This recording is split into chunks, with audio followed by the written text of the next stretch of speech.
저 예배에 오신 여러분 환영합니다. 김태형 목사님이 지금 계시지 않은데 지금까지는 아주 우리가 잘하고 있는 것 같습니다. 혹시 그 밴드나 또 음향이나 영상이나 부분에 있어서 오늘 또 부족한 부분이 나오면 그냥 태형 목사님 안 계셔서 그렇다라고 생각하시고, 그리고 또 오늘 우리 서상진 간사님 부상 투혼 감사드립니다. 어디서 다치셨는지 모르겠는데 축구하다가 다치셨나 이런 생각이 들기도 하고,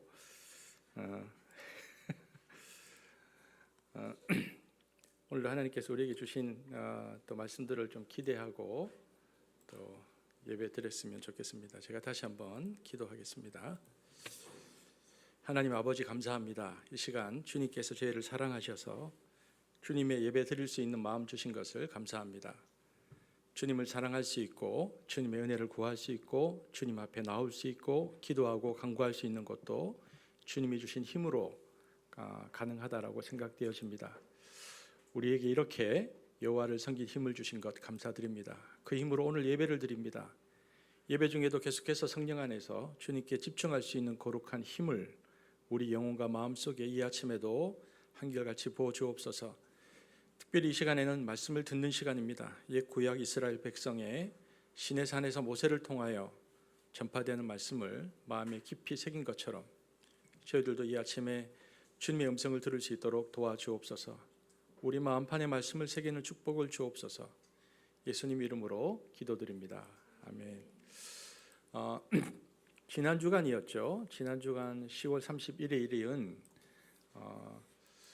종교개혁이 일어났던 1517년을 기준으로 508번째 종교개혁 기념의 날이었습니다. 보통 10월 마지막 주를 이제 한국 교회는 종교개혁 기념주일로 지키기도 하는데, 지난주에는 저희들이 온 가족 예배를 드렸기 때문에 이제 오늘 종교개혁 기념주일로 우리가 드리면서 종교개혁이 우리에게 남긴 중요한 신앙의 유산이 무엇인지를 좀 생각해 보고요. 특별히 신앙이라는 것이, 신앙생활이라는 것이 무엇을 믿으며 어떻게 살 것인가의 문제인데, 우리가 과연 무엇을 믿고 또 어떻게 신앙생활을 하고 있는가를 이 시간 한번 또 살펴보면서 우리의 신앙들을 한번 다시 돌아보면 좋겠다는 생각이 듭니다.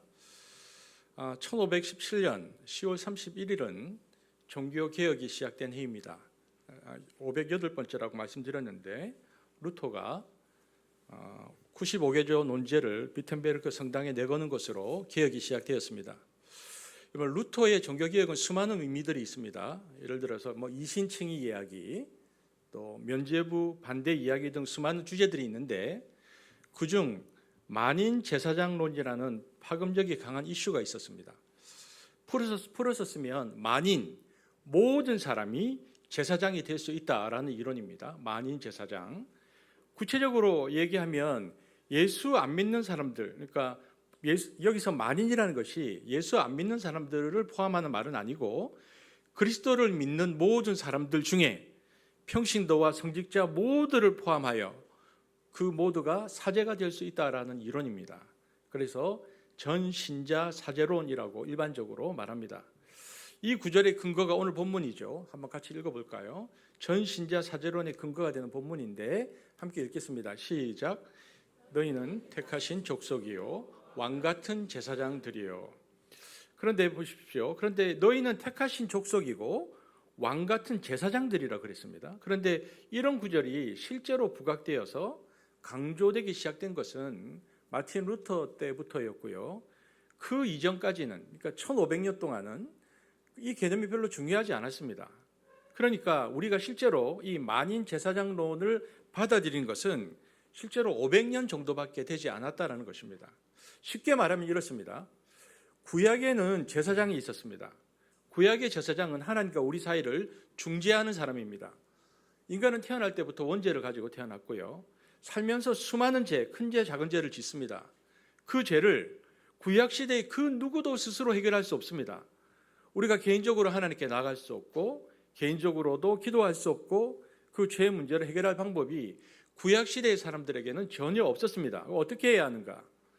우리가 지은 죄에 대하여 경중을 따져서 얼마만큼 큰 죄인지 작은 죄인지를 판단해야 되는데, 그 판단도 우리 스스로 하는 것이 아니고 제사장이 판단해 주는 것이고, 우리의 그 죄의 경중을 제사장이 판단해 주면 그 사람들에게 가져가서 제사를 드리는 행위 전체도 다 제사장들이 대신 주관을 해주는 것입니다.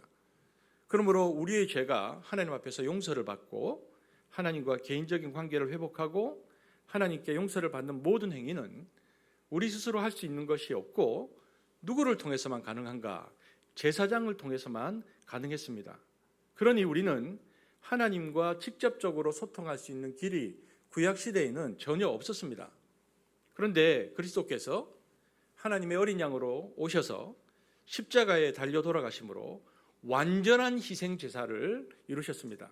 즉, 그 이전에 제사에 드려졌던 수많은 제물들을 대신해서 예수님이 죽으시고요, 그리고 우리의 죄를 영단번, 즉 한 번에 영원히 완벽하게 사하셨고, 우리의 과거의 죄와 현재의 죄와 미래의 죄를 다 사하셨습니다. 뿐만 아니라 예수님이 스스로 대제사장이 되셔서 우리의 죄를 하나님과 우리 사이에서 중재하셨기 때문에 우리가 예수를 믿음으로써 하나님 앞에서 모든 죄를 용서받고 하나님께 개인적으로 나아갈 수 있게 되었습니다. 이것이 우리에게 주어진 신약시대의 복음이고 하나님과의 직접적인 관계를 회복할 수 있는 중요한 메시지였습니다. 우리에게 주어진 일종의 특권이죠.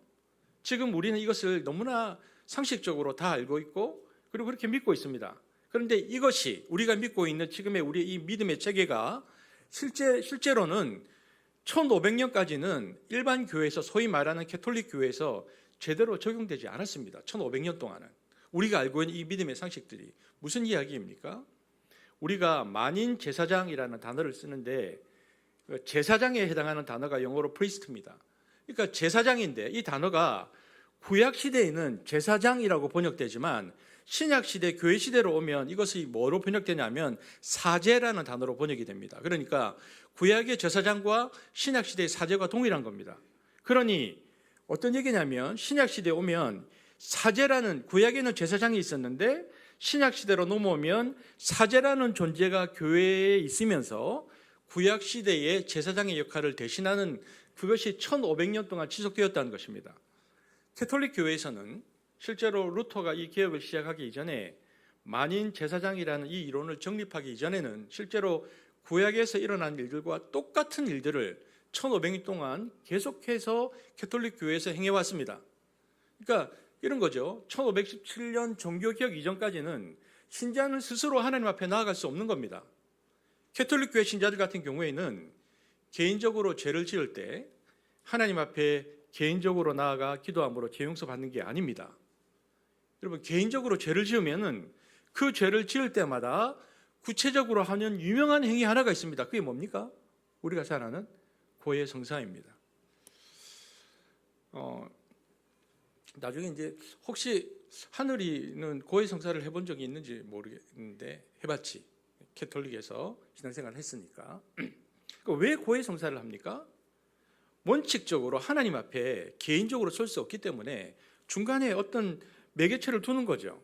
그러니까 구약 시대의 인간이 스스로 죄 용서를 받을 수 없었기 때문에 제사장을 통해서 죄 용서를 받는 것과 동일한 원리로 그 제사장이 신약 시대의 사제가 되어서 그 사제를 통해서 우리의 죄를 용서받는 것입니다. 그러니 끊임없이 찾아가서 용서를 구해야 하고 무슨 죄를 지었는지를 고백을 해야 하며, 그래서 그것을 딱 듣고 있다가 사제가 그 죄를 지은 것을 고해 성사를 통해 다 듣다가 네가 지은 죄는 이러이러한 죄니 이러이러한 용서를 받기 위해서 너는 이러이러한 행위를 해야 한다라고 알려줍니다. 예를 들면 너는 지금부터 금욕해라, 7일간 금식해라, 아니면 너는 지금 헌금을 해라, 너는 이 죄가 좀 크니까 20일, 30일 동안 성지순례를 해라, 이렇게 얘기해 주는 거죠, 사제가. 혹은 무엇을 바쳐야 한다고 알려주는 것이고, 그것이 우리의 죄가 용서받을 수 있는 유일한 길이었습니다. 그런데 그것이 고해 성사에만 해당되는 것이 아닙니다. 여러분, 캐톨릭에서는요, 혹시 제가 알기에 하늘이 있었고 우리 동희 형제가 오늘 못 왔는데 동희 형제가 캐톨릭에서 왔었고요. 혹시 캐톨릭 교회를 이전에 다녀보신 분 계십니까?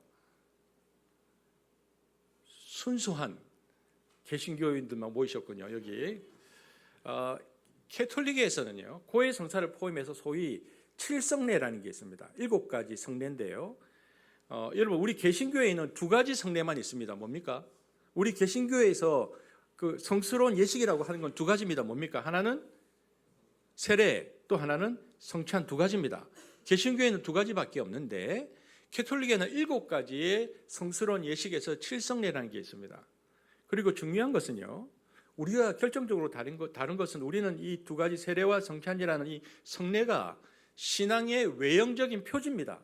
우리가 신앙을 믿고 있는데 그것이 우리가 믿고 있는 바를 이제 드러내는 표지인데, 그러니까 이 성례 자체가, 세례라든지 혹은 성찬이 이 자체가 죄를 사하거나 병을 치료하는 기능을 가지고 있지 않습니다. 개신교에서는.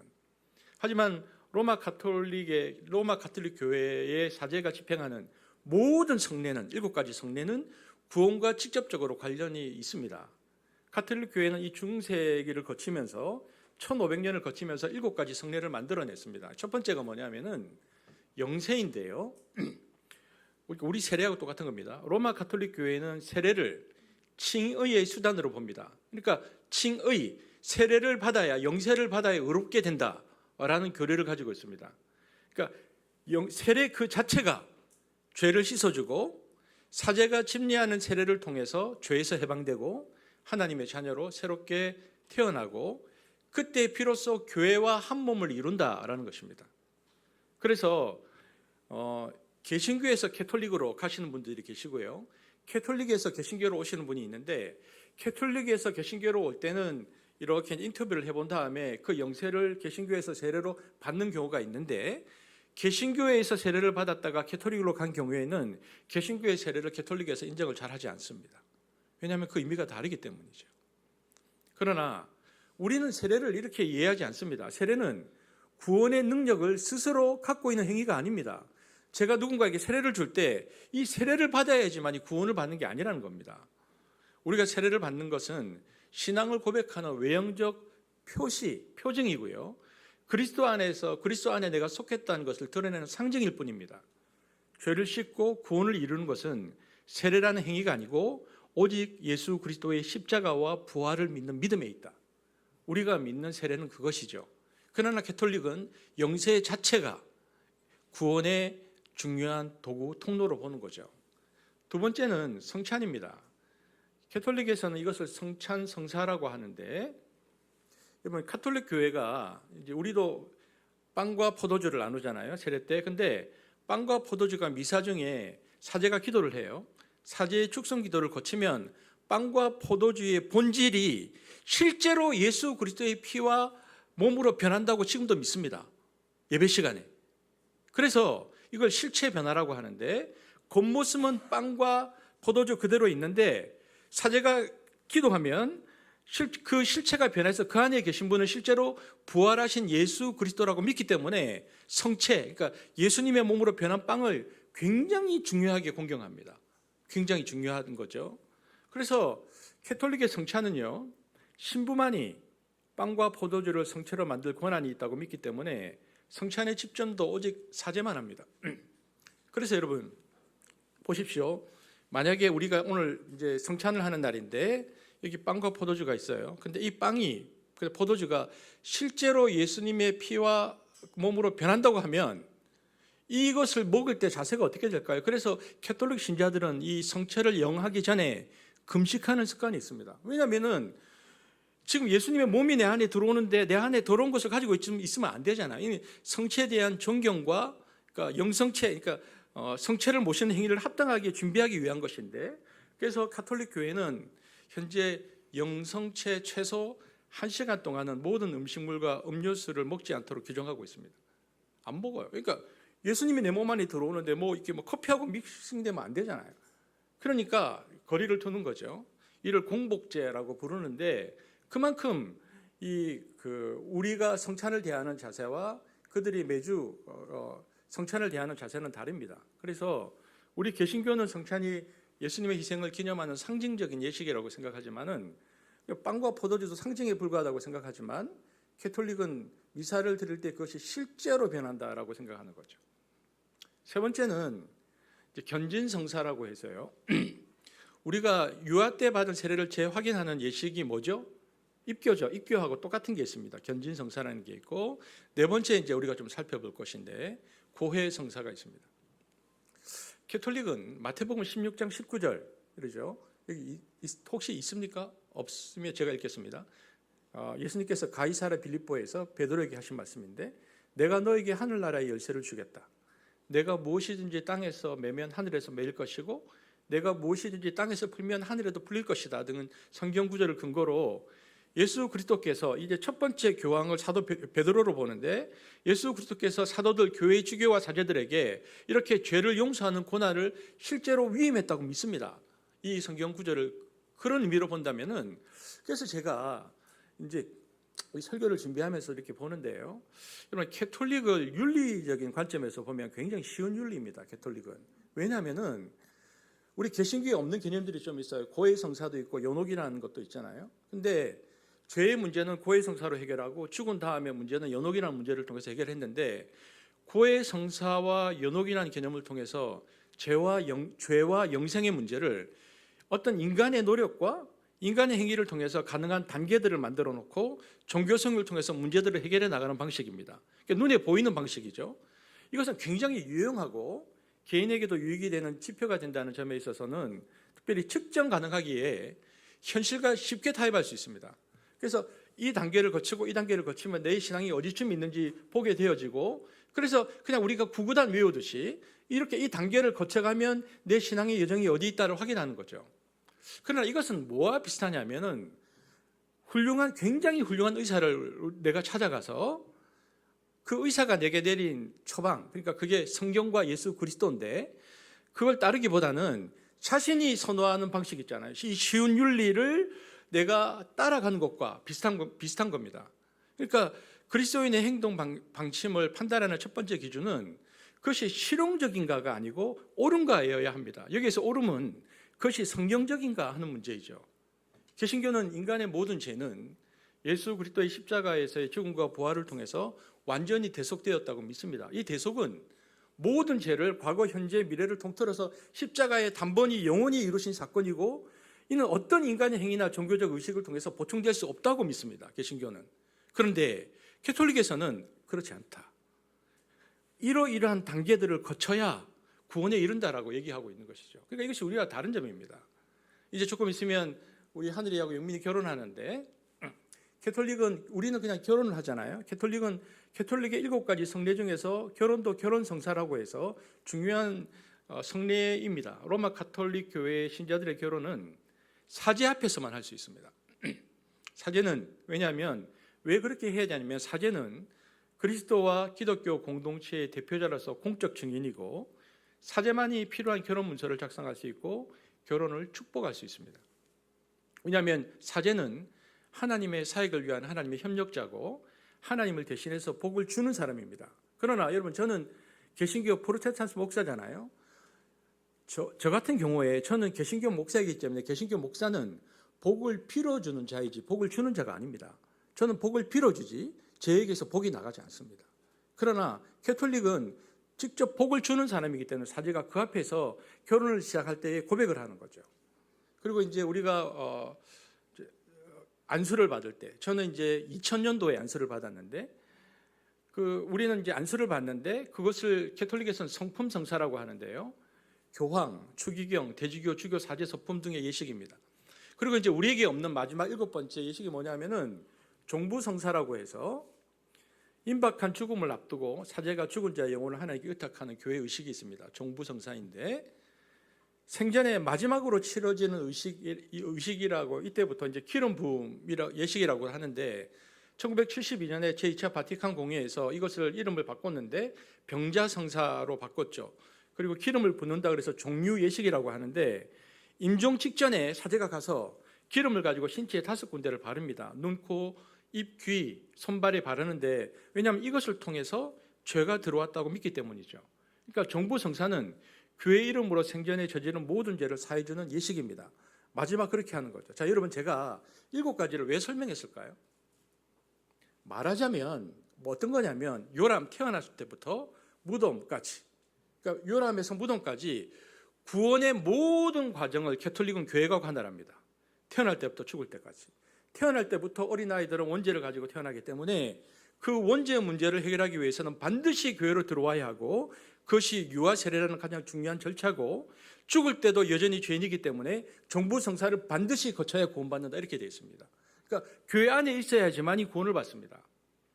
여러분, 혹시 하늘이가 다녔던 성당은 규모가 어떤 정도 성당인지 모르겠어요. 혹시 캐톨릭 교회 성당을 가보신 분이 있는 분, 성당은 가본 분이 있으면요, 최근의 성당은 그렇게 많이 생기지 않았는데 아주 오래된 성당들을 가보면은, 특히 유럽이나 이런 곳에 가서 캐톨릭 교회를 가보면 구조 자체가, 캐톨릭의 성당 구조 자체가 거의 구약 성경의 성소 성전 개념과 똑같습니다. 뭐냐면, 제가 이 조감도는 지금 먹고 그냥 여러분 상상해서 들어보십시오. 성당에 제일 먼저 딱 들어가면 제일 앞에 세례반이라고 물두멍이 있습니다.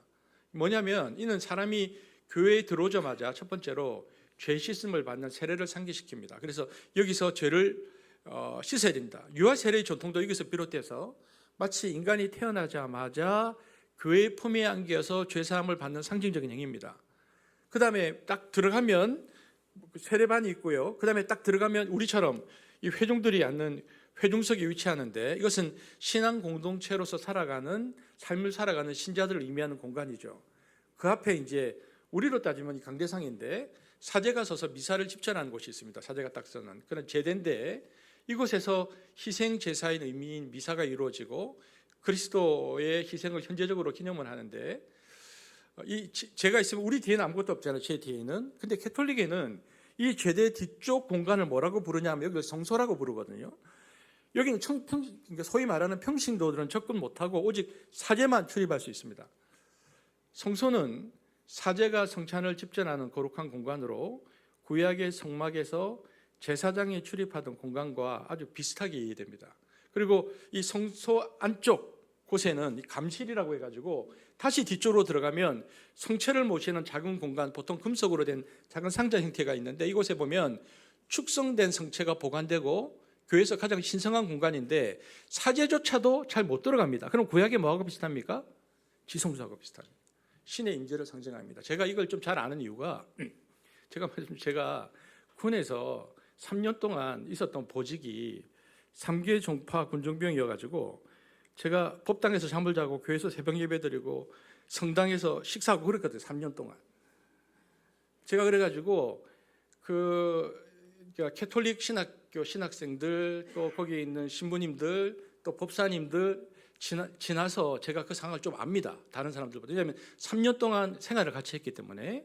그런데 여기 보면, 그러니까 캐톨릭 구조 자체가 있잖아요. 거의 구약의 지성소와 성소의 개념과 비슷합니다. 그러니 성당 구조는, 그래서 여러분 개척 성당 이런 거 없어요. 우리는 개척 교회에 있지만, 왜냐하면 성당은 이 구조를 다 담아야 되기 때문에 작은 성당이라는 게 있을 수가 없어요. 어떤 지역에 성당이 서는 것을 결정하고 교구에서, 그리고 이것을 다 담아내죠. 그러니까 성당 구조는 인간의 삶을 신앙 안에서 해석하는 입체적 여정을 구조 자체가 그대로 드러냅니다. 세례로 시작해서 살아있는 동안 반복되는 고해 성사, 그리고 매주 미사를 통해 신앙인이 꾸준히 죄 용서와 신앙의 공동체 삶을 경험할 수 있도록 딱 만들어놨습니다. 여러분, 무슨 이게 미사 이렇게 하니까 이게 한자인 줄 아는데 그게 아니고 라틴어입니다. 미사는 희생 제사라는 뜻인데 예수님의 희생을 되새기는 예식이죠. 그러니까 미사 드린다고 할 때는 이것이 단순히 집회가 아니고 구약의 제사와 연결된 신성한 희생의 현재화입니다. 다릅니다. 우리 예배하고. 그래서 매주 성찬을 하는 겁니다. 거기는. 그러니까 이 성찬이 우리 개신교에서 얘기하는 개념과 좀 달라요. 이 성찬은 제사의 개념입니다. 그러니까 캐톨릭은 성찬을 드리는데 설교가 중요한 게 아니에요. 설교가 중요한 게 아니고 성찬이 중요합니다. 왜냐하면 이야기했지만 성찬을 드릴 때 사제가 떡을 들고 이것이 그리스도의 몸이다, 그리스도의 피다 고백하는 순간 실제로 그리스도의 몸으로 변한다, 그리스도의 피로 변한다고 해서 캐톨릭은 이것을 화채설이라는 교리를 만들어냈거든요. 빵과 포도주가 신부의 축성기도로 실제 예수의 몸과 피가 된다는 생각이죠. 무슨 이야기입니까? 그러니까 지금도 캐톨릭은 매번 예배를 드릴 때마다 구약의 희생제사가 반복되는 것입니다. 그것을 받아 먹을 때 우리의 죄가 사함을 받는다라는 고백이죠. 그러나 개신교회는 예배 공간 앞쪽에 뭐가 있습니까? 딴 거 다 치우고 이거 있잖아요. 큰 강대상 설교대가 딱 중심으로 배치됩니다. 이는 예배에서 말씀, 성경 설교가 중심인 것을 나타내는 상징이죠. 개신교는 말씀 선포를 통해서 신앙 교육과 회심을 중요하게 생각하죠. 그래서 개신교 예배당은 보통 신자들이 앉는 좌석이 우리 교회 구조처럼 앞을 향해서 한 방향으로 배치되고 이게 제대, 카톨릭처럼 이 제대는 중요하지 않아서 상대적으로 작거나 없거나 있어도 그냥 요 뒤에 이렇게 그냥 두는 경우가 있습니다. 대신에 강대상에 뭐가 있습니까? 성경책, 찬송가가 대를 대신하죠. 그러니까 구조를 보면 캐톨릭과 개신교가 무엇을 믿는지를 우리가 명확하게 알 수가 있습니다. 이처럼 개신교는 말씀, 캐톨릭은 미사에서 성찬이 중요한데 왜냐하면 성찬은 제사이기 때문입니다. 그런데 문제가 있습니다. 인간은 계속해서 죄를 짓는다는 겁니다. 살아가면서 매번 죄를 짓습니다. 이번에 미사를 통해서 고해 성사를 통해서 내가 죄 사함을 받았는데 또 죄를 짓는다는 거죠. 그래서 미사와 고해 성사를 통해서 계속 죄 사함을 받았지만 아무리 죽기 전까지 고해 성사를 했다 할지라도 이런 거죠. 내가 마지막 이제 오늘 미사에 왔어요. 미사에 와서 고해 성사를 했어요. 죄 사함을 받았어. 근데 내가 이제 너무 몸이 안 좋아서 한 화요일쯤 임종이에요. 내가 예를 들어서 그러면은 문제가 뭐냐면 이 주일과 이틀 동안 쉬운 죄는 어떻게 할 거냐는 거죠. 또 그 이틀 동안 죄 문제를 해결해야 되잖아요. 그래서 사제가 죽기 전에 찾아가는 게 이게 종부성사라는 겁니다. 그 죄 문제를 해결해야 되니까 죽기 전에 죄를 용서받는 거죠. 이해가 됩니까? 여러분, 이것이 가톨릭 교회의 속죄론입니다. 가톨릭 교회는 그렇게 해야 죄가 사함 받는다고 믿는 거죠. 그러니까 구약 시대의 제사장이 하는 역할을 신약 시대의 사제가 똑같이 하는 것이고 구약 시대의 성소와 성전이 하는 역할을 똑같이 하는 것이 바로 교회입니다. 그러므로 여러분, 캐톨릭은 구원은 믿음으로 받는 게 아닙니다. 캐톨릭은 구원은 믿음으로 받는 게 아니고 교회로 들어와야 구원을 받습니다. 캐톨릭은. 그래서 교회가 중요한 거죠. 특히 교회로 들어와서 사제에게 찾아와야 구원받는 것이 캐톨릭 교회의 교리의 핵심입니다. 그런 점에서 교회가 그만큼 중요한 곳이고 많은 신학자들이 이야기하는 것처럼 교회 밖에는 구원이 없다. 즉 교회 밖에는 구원이 없다라고 믿는 것이 캐톨릭 교리죠. 그러니까 우리가 얘기하는 것처럼 뭐 가나안 신자 이런 거 없습니다.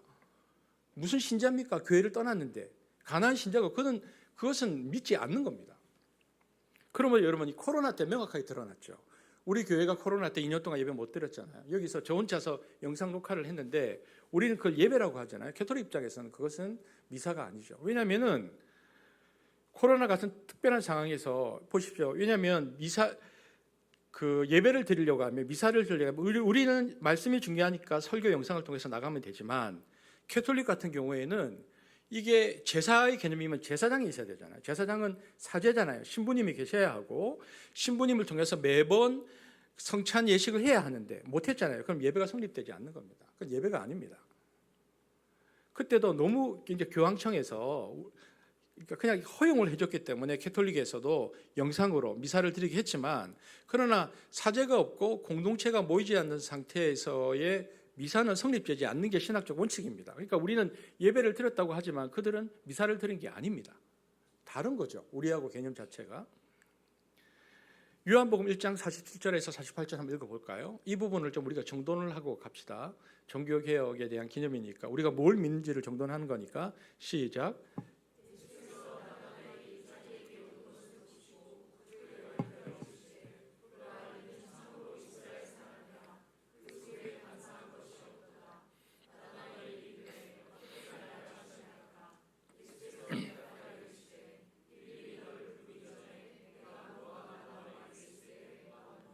여러분 이 본문이 이제 요한복음인데 이게 무화과 나무에 나다나엘이 있었어요. 근데 이제 이 무화과 나무가 말하는 게 뭐냐? 무화과 나무는 보통 유대인들이 그 말씀을 이제 묵상할 때 늘 앉아서 묵상하던 곳이라는 것을 고려해 보면은 나다나엘은 아마도 메시아의 도래를 깊이 묵상하면서 간절히 메시아를 사모하는 말씀을 묵상하거나 기도하지 않았을까 예상할 수 있는데 그렇다면 나다나엘은 그곳에서 어떤 말씀을 묵상하고 있었을까? 이게 힌트 내보면 야곱의 사닥다리죠. 51절 한번 읽어볼까요? 시작.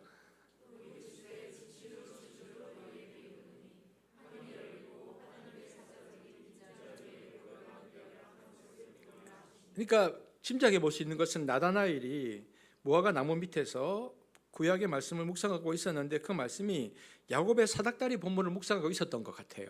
그러니까 예수님이 이 말씀을 근거로 나다나엘과 말을 하시는 장면인데, 전통적으로 이 구절을 유대인들은 어떻게 해석하냐면, 이 구절을 이 야곱의 사닥다리를 유대교라고 생각했습니다. 유대교. 그러니까 이 유대교를 통해서 구원을 받는다. 캐톨릭은 이 사닥다리가 교회라고 생각해요. 교회가 하늘을 이어주는 다리고 문이라는 거죠. 그런데 예수님이 뭐라고 말씀하시냐면, 하늘이 열리고 하나님의 사자들이 인자 위에 오르락내리락 하는 것을 보리라, 이렇게 말씀하시죠. 인자가 사다리 대신에 인자를 오르락내리락 할 것이라고 변형해서 말씀하셨습니다. 이는 예수님을 통해서 하나님의 나라와 이 땅이 연결되어서 이 땅의 강구가 예수님을 통해 올라가고 그 응답이 예수님을 통해서 이루어진다는 거죠.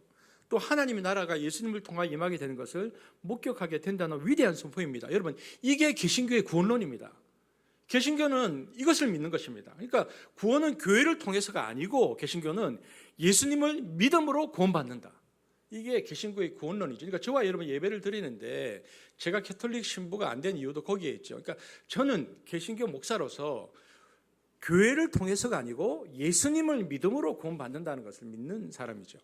그러니까 우리의 신앙의 고백의 시작이 여기에 있다는 것입니다. 우리의 시작이. 하지만 종교개혁 이전에는 제가 조금 전에 말씀드렸던 그만큼 강력한 요새와 같은 가톨릭 교회였기 때문에 이런 구원론 하에 살고 있는 사람들이 개혁을 한다는 거, 이건 거의 불가능한 일이었습니다. 그런데 그때 마틴 루터가 뭐라고 나왔냐면은, 아니야, 우리는 왕 같은 제사장이라는 성경에 근거해서 모든 신자가 그리스도 앞에서 모두가 제사장이다. 왜냐하면 우리에게는 유일한 대제사장이 계시기 때문에 그분을 통해서 직접 하나님께 나아갈 수 있다. 굳이 성당에 가서 사제에게 고해 성사를 하지 않아도 된다고 주장했는데, 왜냐하면 그 사람이 우리 죄를 용서해 줄 수 있는 권한이 있는 것도 아니고, 그리스도께서 우리를 위하여 대신 죽으셨기 때문에 그 자체로 죄사함 받는 것은 완성이 된다라고 마틴 루터가 이야기한 겁니다. 이제는 그 사제가 필요 없고, 그 사람으로서의 사제가 필요한 것이 아니라 우리 모두가 사제이고 우리 모두가 제사장이기 때문에 하나님 앞에 직접 나아갈 수 있다. 그래서 우리가 죄를 지을 때 우리가 개인적으로 그 죄를 고백하게 되면 용서를 받는 것이고, 그 회개의 진정한 여부는 사제가 판단하는 것이 아니고 하나님이 판단하는 겁니다. 그래서 우리의 죄가 용서를 받고 하나님께 직접 나아갈 수 있다라는 거죠. 이것이 바로 만인 제사장론이라고 하는 가장 중요한 원리라고 할 수 있습니다. 우리가 지금 개인적으로 회개하고 기도하는 것, 그래서 대단한 겁니다.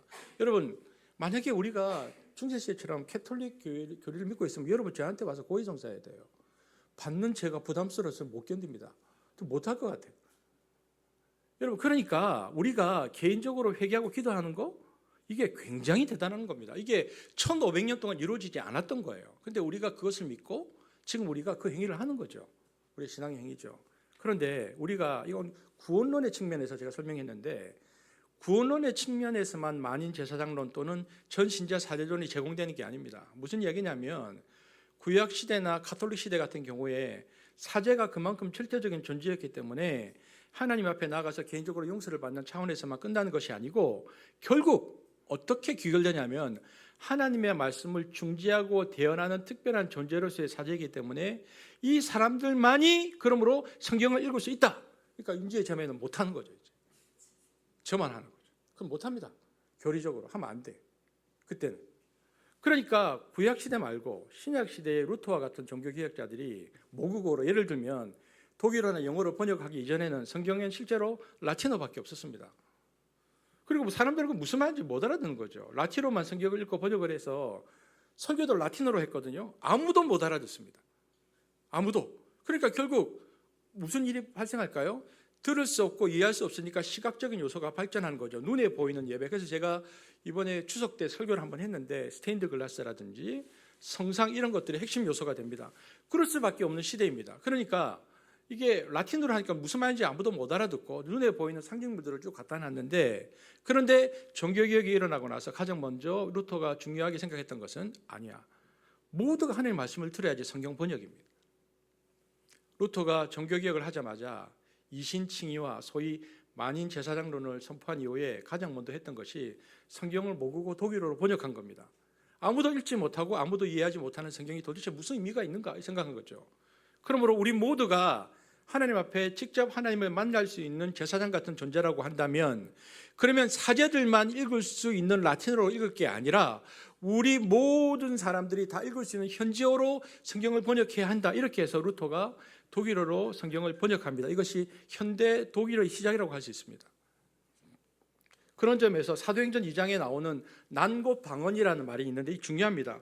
모든 사람이 처음 복음을 들었을 때, 교회가 처음 생겨났을 때 가장 먼저 나타났던 현상, 사람들이 모였을 때 성령이 임하고 어떤 일이 일어났는가. 그러니까 모든 사람이, 사도들이 다 복음을 전했는데 모든 사람들이 자신들이 태어난 지역의 방언으로 들었다 이렇게 되어 있거든요. 사도행전 2장 8절. 성령이 지금 임하고 그 디아스포라 유대인들이 왔을 때 이 사람들이 말하는 것을 이렇게 들었다는 것입니다. 시작.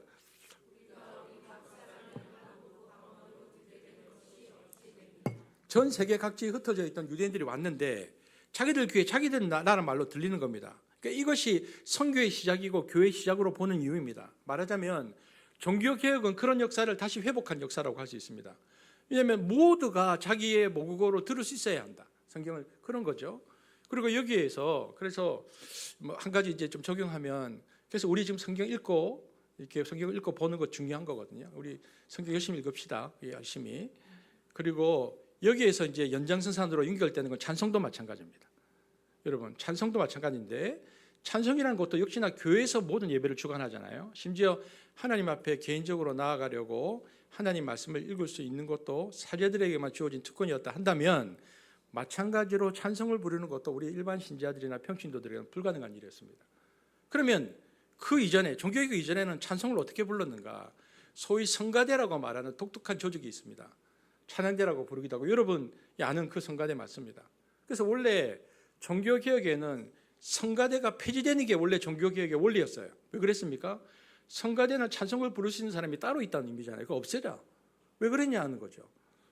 그러니 하나님 앞에 나아갈 수 있는 특권을 가진 사제라는 집단이 따로 있는 것처럼, 성경을 라틴어로만 읽을 수 있는 소수의 사람들이 따로 있는 것처럼, 마찬가지로 찬송도 아무나 부를 수 있는 것이 아니었습니다. 왜냐하면 우리와 같은 평신도들, 일반인들, 일반 세속적인 일을 하는 사람들이 그 거룩한 하나님의 이름을 입에 담으면서 찬송을 하는 것이 엄청나게 불경건한 일이라고 생각했기 때문입니다. 그러므로 찬송을 부르는 과정에서도 아무나 부를 수 있는 것이 아니라 주로 수도사들로 구성되어 있는 그런 사람들, 아니면 죄가 없다고 판단되어진 어린아이들, 변성기가 아직 오지 않은 아이들, 그것이 바로 성가대의 기원이 됩니다.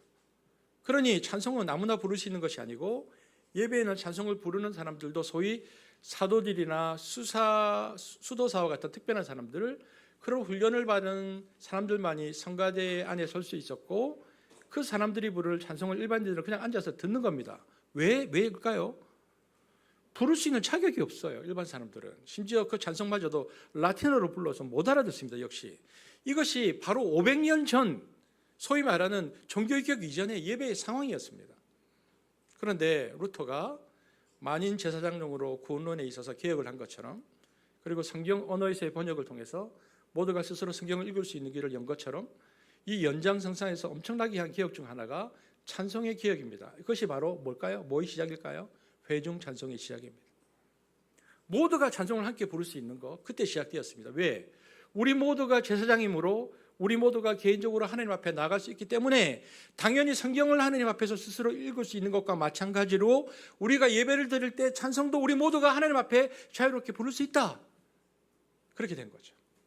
그러므로 예배를 드리는 중에 성가대라고 하는 특별한 사람들만이 부르는 찬송을 듣는 것만이 아니라, 우리 모든 사람들이 다 같이 예배를 드리면서 똑같이 한 마음으로 한 뜻으로 하나님 앞에 찬송을 부를 수 있게 된 것이 종교개혁 때부터라는 것을 우리가 기억해야 합니다. 오늘 우리 교회로 예배 드리고 있잖아요. 여러분들은 오늘 이제 우리 태호 간사님이 찬송 인도했고 같이 찬송을 불렸습니다. 만약에 1517년 이전에 우리처럼 예배를 드리면 어떻게 되죠? 좀 얘기 한번 해주시죠. 화형입니다. 화형을 왜 하신지 압니까? 화형을 왜 하는지, 지옥을 미리 경험하라는 겁니다. 화형은, 그러니까 모든 사형 행위에는 등급이 있었거든요. 이단도 등급이 있어요. 그런데 등급에 따라서 일찍 죽을 수 있으면 참수형이나 교수형으로 금방 죽이는데, 이건 덜 이단일 때예요. 진짜 이단, 예를 들면 뭐 이런 류의 만인 제사장, 뭐 같은 주장을 하는 것, 성경은 아무나 읽을 수 있다, 누구나 찬송을 부를 수 있다라고 하면 이것은 중대한 이단이 되는 거거든요. 왜냐하면 교회가 혼란스러워지는 거고 사제들의 특권과 사제주의가 붕괴되는 거잖아요. 이렇게 얘기하면 그러면 어떤 처형을 받는가? 화형입니다. 화형이라는 것은 지옥에서 경험하는 최악의 형벌이 영혼이 불에 타는 것인데 그 영혼의 불에 타는 것을 미리 이 땅에서 맛보게 해주겠다. 이게 화형이거든요. 그러니까 루터 이전의 종교개혁자 대부분은 예외 없이 모두 다 화형에 처해서 죽었습니다. 우리는 뭐 화형이 아니고 어디에 되면 우리는 그냥 부는 것도 아니고 마이크를 대고 불렀으니까 그건 뭐 흔적도 없이 사라지겠죠. 보십시오. 오늘 아까 우리 먼저 교회 오신 분들은 예배 후에 무슨 찬송을 부를 건지 들으셔서 내주는 강한 성이요, 이 찬양을 우리가 부를 건데 이 찬송이 왜 중요한가 하면 실제로 루터가 이렇게 우리가 찬송을 부를 수 있다, 모두가 회중 찬송을 부를 수 있다라고 주장하는 정도로 그친 게 아니고 실제로 루터는 음악적인 재능이 뛰어난 사람이었고 음악을 너무나 사랑했던 인물이었기 때문에 실제로 작사와 작곡까지 다 했었던 재능이 있던 인물이었습니다. 대체로 신학자들은 작사만 하고 작곡은 재능 있는 작곡자들에게 해주는 경우들이 많은데 루터는 작사와 작곡을 다 했어요. 그만큼 능력이 있던 인물인데 그래서 루터는 종교개혁과 함께 회중이 예배 시에 함께 부를 수 있는 단순하고도 알기 쉬운 가사에 뭘 혹시 아는 코랄이라고 하는 형식을 도입했습니다. 여러분 코랄이 뭡니까? 코랄은 어렵고 긴 라틴어 대신에 모두가 아는 독일어 가사로 써서 일반 사람들이 쉽게 외우고 따라 부를 수 있도록 만들었는데 그전에는 복잡한 다성음악이나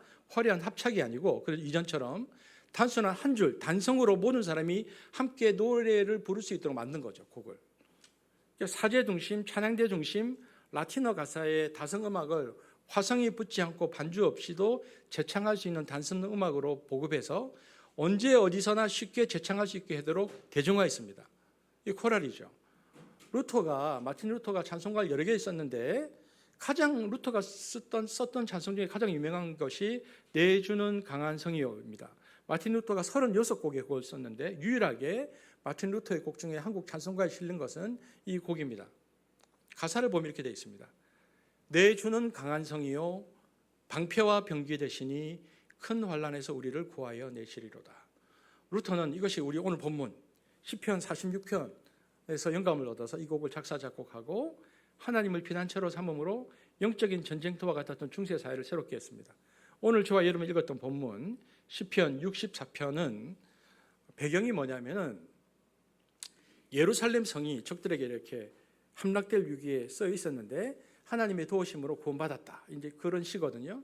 어느 때인지 정확하게는 모르겠어요. 시편 46편의 배경이 그런데 예루살렘이 철저히 고립되어 있을 때 위기에서 하나님이 구원하신 것만은 분명합니다. 어찌되었건 이 상황에서 이 시편을 썼던 시인과 이스라엘 백성들에게 강력하게 각인된 하나님에 대한 인식이 있었는데 그건 뭐냐면 하나님은 우리의 피난처시다. 이게 각인된 거죠. 시편 46편 1절 한번 읽어볼까요? 시작.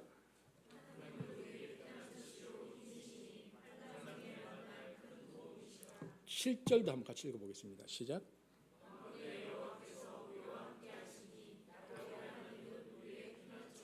그러니까 그 당시 이스라엘 사람들에게 각인된 하나님은 피난처시다. 하나님이 우리의 피난처시가 되면 어떤 일이 일어나는가? 46편 5절입니다. 읽어보겠습니다. 시작.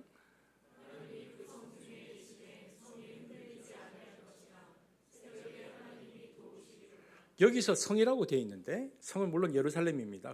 그러나 시편에서의 그 하나님의 성은 어떤 특정한 지역을 일컫는 말이라기보다는 하나님의 임재하심을 뜻하는 단어입니다. 그러니까 하나님이 임재하시는 땅이 하나님의 성이고 예루살렘인 거죠. 현존하시는 하나님에 대한 인식의 결과, 하나님께서 지금 이곳에 임재하신다라는 그 결과가 뭡니까? 요동하지 않습니다. 내가 요동하지 않는다. 하나님 임재가 여기 있으면, 그러니까 여기 보면 새벽에 도우신다라고 되어 있죠. 이것은 밤 시간이 있었다는 뜻입니다. 악한 자들이 마음껏 떠들던 그 밤 시간이 지나고 마침내 새벽이 오면 그들의 시간은 끝날 것이다. 그래서 10절에 보면 이렇게 되어 있는데 볼까요? 시작.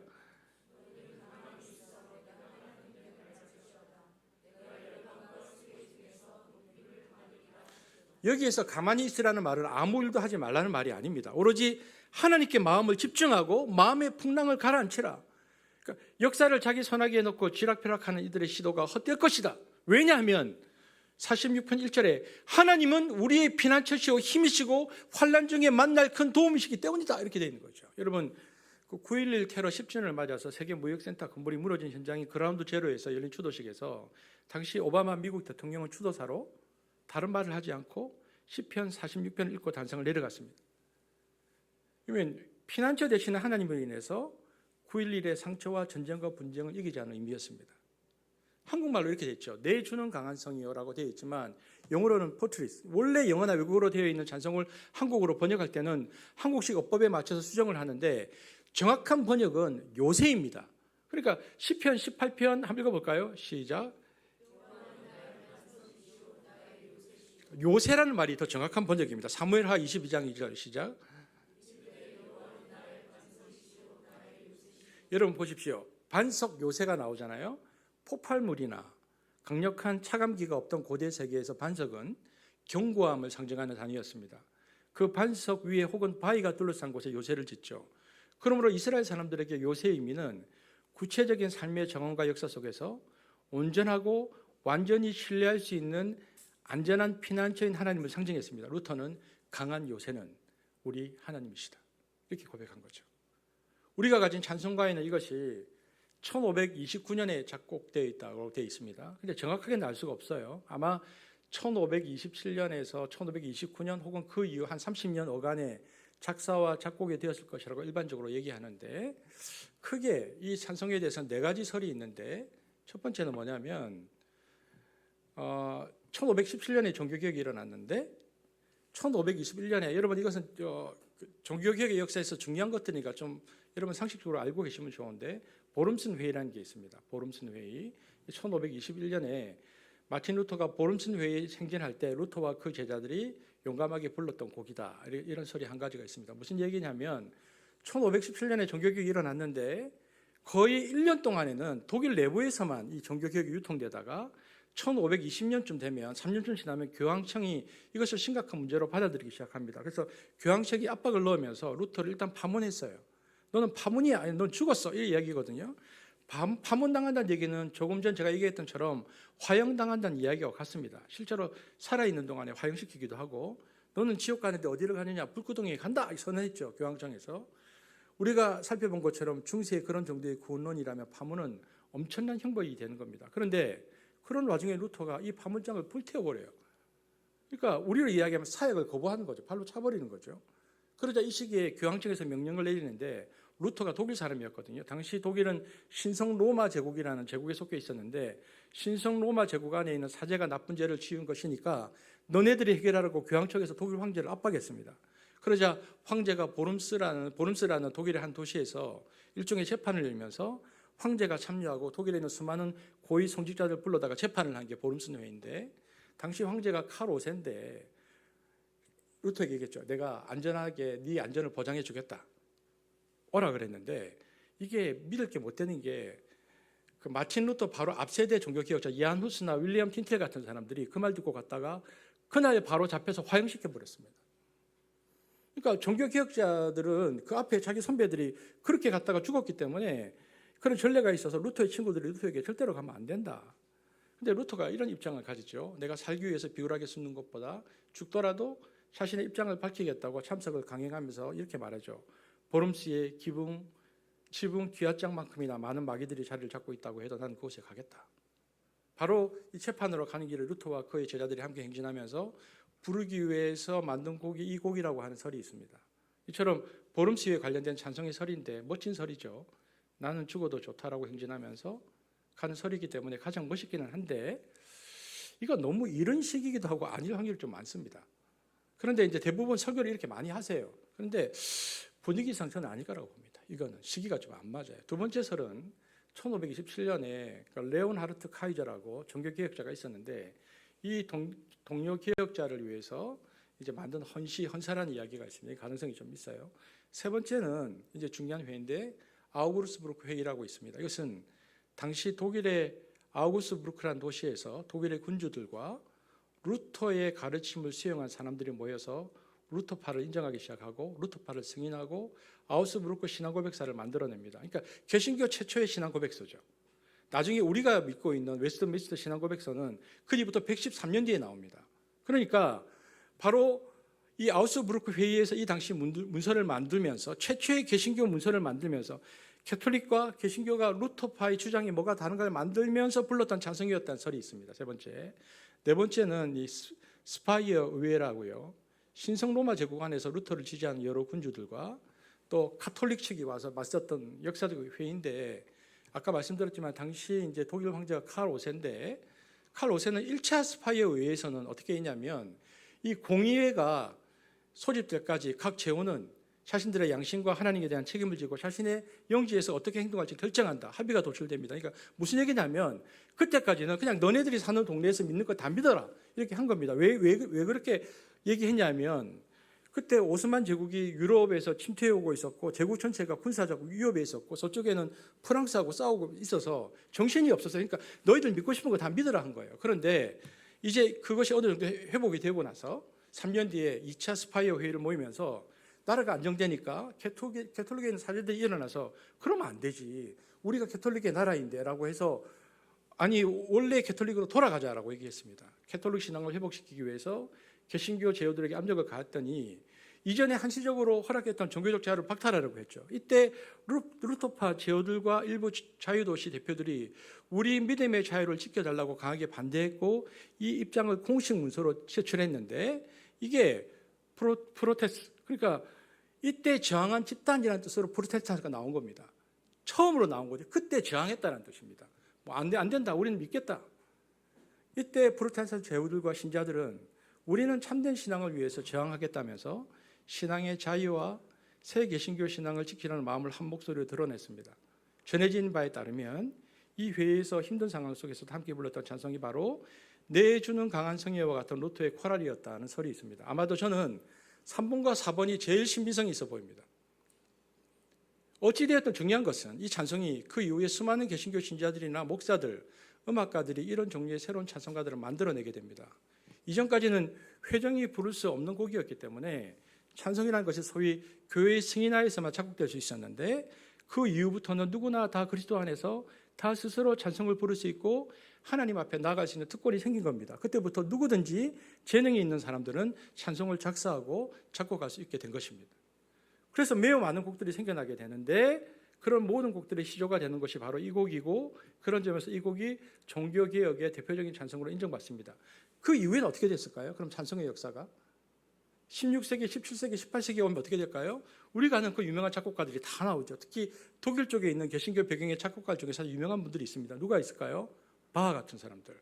바하는 정말 위대하고 좋은 신앙인 인물이라고 되어 있는데, 바하를 우리가 현대 음악의 아버지라고 부르기도 하지만, 바하가 쓴 곡들 중에 안에 뭐가 있죠? 글자에 SDG라고 적혀 있는데, 음악 하시는 분들은 잘 알 건데 아시죠? 뭡니까? 일종의 이니셜을 기록한 건데 뭡니까? 솔리 데오 글로리아 이렇게 돼 있죠. 그러니까 모든 악보 밑에 적어 놓은 겁니다. 그만큼 내가 하는 모든 일들이 하나님의 영광을 위한 것이다라고 이제 신앙 고백을 하는 겁니다. 그 작곡가들이 내가 부르는 이 찬송이, 내가 작곡한 이 찬송이 하나님 나에게 영광이 나에게 있는 것이 아니고, 나는 이 음악을 작사 작곡한 이유가 하나님의 영광을 위한 것이다. 여러분, 우리가 아는 그래서 이 바하가 라이프치히 종교개혁주의를 위해서 내주는 강한 성이요, 이 칸타타를 만들기도 하고요. 베토벤이 쓴 캐논에도 이 곡이 들어가 있습니다. 가장 유명한 것은 멘델스존이 만든 유대인이었는데 개신교로 개종하는데, 멘델스존이 쓴 교향곡 5번 교향곡 이름이 종교개혁이라는 이 교향곡이 있습니다. 제가 지금 잠깐 들을 건데, 저는 2주 전에 그 샘물 호스피스 후원의 밤을 어디입니까? 저기 성남 아트홀에서 했는데, 제가 성남 아트홀에 갔다가 오케스트라를 하는 이 곡을 들었습니다. 근데 제가 이 곡이 멘델스존이, 그러니까 이 내주는 강한 성이요를 종교개혁 교향곡 4악장이 바로 우리가 부른 이 찬송의 대부분을 차지하는데, 앞부분을 조금만 들어보겠습니다. 한번 틀어주시면, 앞부분입니다. 조금만 들어볼게요.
자, 여기까지만 듣겠습니다. 여기 보면 바하, 베토벤, 멘델스존들이 다 이 곡들을 작곡을 했는데 특별히 우리가 조금 전에 들었던 이 멘델스존 곡이 제일 유명하죠. 제가 이제 직접 들었을 때 감동이 있었습니다. 그만큼 의미 있는 찬송인데 이처럼 종교개혁 시기는 매우 암흑의 시기였는데 우리가 1521년서를 지지하지 않는다 할지라도 보름스 의회를 향해 가던 루터와 그를 지지하는 이들의 상황은 매우 절박하고 위험한 죽음의 길과도 같았습니다. 이 당시 루터는 아직 내주는 강한 성이요 같은 찬송을 작곡하지 않았을 가능성이 크지만 마음속으로는 시편 46편이나 18편 2절 같은 말씀을 되뇌었을 것입니다. 왜냐하면 그 시편들은 하나님은 나의 피난처시고 나의 요새라고 고백하는 내용으로 죽음 앞에서는 그들에게 희망과 용기를 줬기 때문입니다. 이후에 열렸던 여러 의회와 전쟁 상황 속에서 루터를 지지한 군주들과 신자들은 언제든 패배와 희생, 심지어는 죽음을 맞이할 수도 있었는데 가족과 나라가 무너질 수 있는 상황에서 이 찬송, 특히 내주는 강한 성요를 부르면서 신앙의 힘을 다지고 하나님께 의지했습니다. 그래서 지금도 매년 종교개혁 기념일마다 이 찬송을 부르며 루터의 개혁 정신과 그가 전한 믿음의 메시지를 되새깁니다. 그러니까 이 찬송은 단순한 노래가 아니고 그 시대 신앙인들의 절망 속 희망과 저항 그리고 하나님의 보호를 노래하는 의미를 담고 있습니다. 이게 이 당시 중세에만 관련된 이야기가 아닙니다.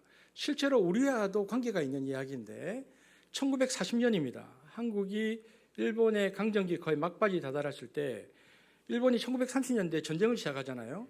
1930년에 만주를 침공하고 1937년에 중국에 쳐들어가서 중일 전쟁이 시작되고 1941년부터 태평양 전쟁을 시작해서 16년 동안 우리가 일본 강점기에 있을 때 일본이 전쟁을 치르는데 여러분 전쟁을 하면 사상이 통일이 되어야 됩니다. 모든 국민의 마음이 하나가 되어야 되는데 그래서 일본 사람들이 이 사상을 통일하기 위해서 만든 게 강조한 것이 신사참배입니다.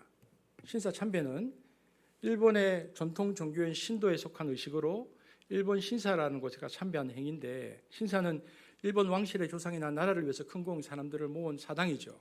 원래 신사 참배는 일본 사람들만 하는 종교의식이었지 조선인들에게 요구하지 않았는데 그런데 왜냐하면 차별을 둬야 하기 때문에 종교적으로도 그런데 전쟁이 일어나니까 내선 일체를 주장하면서 그래서 우리는 하나다라고 해서 신사 참배를 강조하고 대동아 공영권을 위해서 사상 통일을 위해서 신사 참배를 강조하기 시작했습니다.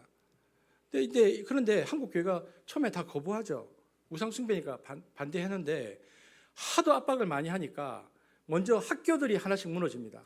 학교들 안에서 먼저 왜냐하면 신사 참배를 안 하면 학교를 못 가게 하니까 신사 학교들이 무너지고 나중에는 1938년이 되면 한국의 모든 교회와 노예와 총회가 하나 없이 다 신사 참배를 결의합니다. 38년 9월이 장로의 마지막이었습니다. 장로교회가 끝까지 버텼는데 여러 장로교, 감로교 다 있었는데 장로교가 끝까지 버텼는데 1938년 9월에 총회에서 최종적으로 신사참배를 결의하면서 한국교회는 문자 그대로 99.9% 신사참배를 합니다. 그런 상황에서 진짜 99.9%가 신사참배를 했는데 정말 소수의 사람들이 버텼는데 그 사람들은 감옥에 갔습니다. 마지막까지 버티다가 감옥에서 사망하는 사람들이 소위 순교자들이 나왔는데 우리가 대표적으로 우리가 아는 주기철 목사님이 가장 유명합니다. 주기철 목사님이 신사참배를 안 하고 버텼거든요. 1940년까지. 38년에 결의했는데 2년 동안 더 버텼어요. 이때 그 평양에서 산정현 교회에서 목회를 하고 계셨는데 총독부가 압박을 가하고요. 그래서 그날 이제 다 생략하고 그날 일본 순사들이 와서 마지막 교회를 다 에워싸고 그래서 그날 예배를 드리고 목사님부터 해서 교회 장로님들이 다 잡혀갈 때 마지막 부른 찬송이 내주는 강한 성이었어요. 그리고도 그 교회도 신사참배를 합니다. 왜냐하면 지도자들이 다 잡혀갔기 때문에 그 교회가 더 이상 버틸 수가 없었어요.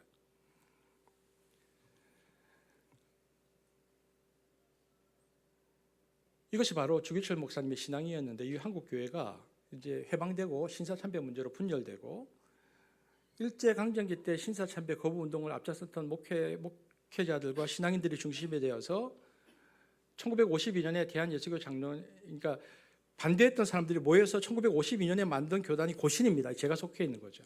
고신교단은 신사참배를 끝까지 거부하고 순수한 개혁주의 신앙과 칼뱅주의 신앙을 지키고자 했습니다. 그래서 저희 학교 교가가 내주는 강한 성이에요. 제가 7년 동안 불렀습니다. 왜냐하면 그렇게 세워진 교단이기 때문에. 하지만 오늘 한국교회는 사실상 종교개혁을 해서 만든 교회라고 보기엔 좀 어렵다고 봅니다. 우리 모두가 알고 있는 사실이고 16세기 가톨릭 교회나 21세기 한국 교회나 뭐가 다릅니까? 그러니 우리가 이 찬양을 지금 가톨릭의 정한 형태로 부른다라고 말할 수 없어요. 왜냐하면 지금 가톨릭 교회가 우리보다 더 나은 것처럼 보이니까. 그러니까 이 찬양이 가지고 있던, 그러나 이 찬양이 가지고 있었던 루터가 지녔던 정신은 유효할 것 같습니다. 우리가 종교개혁을 매년 기념할 때마다 단지 그가 했던 어떤 주장들, 이야기를 그 정도에만 집중하는 것이 아니고 결국에는 그가 했던 개혁, 가톨릭 교회를 향해서 외쳤던 그 외침이 우리 자신을 향한 외침이 되지 않으면 우리는 종교개혁의 후손이라고 말할 수 없게 될 겁니다. 그런 점에서 우리가 그런 개혁의 의지를 늘 가지고 여전히 개혁되는 교회를 되기 위해서 소망하고 하나님 앞에 신실하게 서기를 소망해야 합니다. 그러니까 한편으로는 여러분이 오늘 예배를 드리는데 개인적이고 혹은 사회적인 환난과 위험이 우리들에게 있다 할지라도, 그래서 심리적인 압박이 있다 하지라도, 그러나 오늘 설교는, 그리고 오늘 보면 우리에게 이렇게 얘기하는 거죠. 뭐라고 얘기합니까? 시편 18편 2절 있습니까? 없으면 제가 읽겠습니다. 여호와는 나의 반석이시오 나의 요새시오 나를 건지시는 이시오 나의 하나님이시오 내가 그 안에 피할 나의 바위시오 나의 방패시오 나의 구원의 뿌리시오 나의 산성이시로다. 떴습니까? 같이 읽겠습니다. 시작.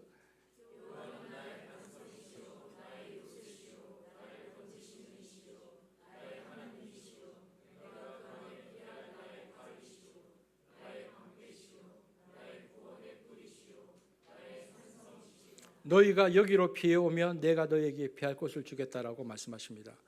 이것이 여러분의 삶의 표준이 되기를 주의 이름으로 축복합니다. 기도하겠습니다. 사랑의 하나님, 오늘 508번째 종교개혁 기념주의를 통해서 우리가 믿는 바 신앙의 고백이 무엇인지를 살펴보았습니다. 내가 무엇을 믿고 어떻게 사는 것은 중요한 신앙의 주제이고 무엇보다 환난과 핍박과 어려움 속에서도 끊임없이 자신을 기억해 나가고 사회를 기억해 나가고 무엇보다 우리의 피난처 되신 하나님을 믿음으로 붙드는 행위는 너무나 중요하다고 생각되어집니다. 하나님, 한숲에 있는 성도들이 믿음 바를 굳게 하고 하나님 나라의 백성으로 살아가며 무엇보다 우리의 피난처 되신 하나님을 날마다 고백하고 그 안에서 요동치 않는 신앙을 허락하여 주옵소서. 예수님 이름으로 기도합니다.